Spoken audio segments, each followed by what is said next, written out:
मिरज शहराच्या मध्यवर्ती ST stand परिसरातून बेधडकपणे बिअर बॉक्सने भरलेली इनोवा क्रिस्टा ही चारचाकी गाडी जात असताना तीव्र निरीक्षण करणाऱ्या वाहतूक पोलीस अजरुद्दीन पिरजादे यांच्या लक्षात ही बाब आली। संशय बळावल्याने त्यांनी तात्काळ गाडी थांबवून तपासणी केली असता गाडीच्या डिक्कीत एकूण 16 बिअर बॉक्सेस आढळून आले। ही माहिती त्यांनी तातडीने महात्मा गांधी पोलीस ठाण्याला कळवली। तत्काळ पोलिसांनी घटनास्थळी धाव घेऊन संबंधित वाहन जप्त करून पुढील तपासासाठी ताब्यात घेतले आहे। या गाडीचा चालक, बिअर कुठून आणले गेले व कुठे नेले जात होते तसेच खासगी वाहनातून मद्य वाहतूक करणं हा कायद्याने गुन्हा असतानाही ही बिनधास्त वाहतूक सुरू होती याचा तपास सध्या पोलीस करत आहेत।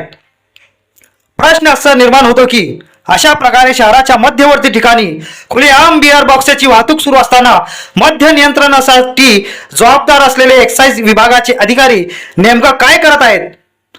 त्यांच्या दुर्लक्षामुळेच अशा गैरप्रकारांना बळ मिळत आहे असा प्रश्न उपस्थित होत आहे। महात्मा गांधी पोलीस ठाण्याची ही धडक कारवाई कौतुकास्पद असली तरी एक्साइज विभागाच्या अपयशावर सडेतोड कारवाई होणे आवश्यक आहे अशी जनतेची जोरदार मागणी आहे।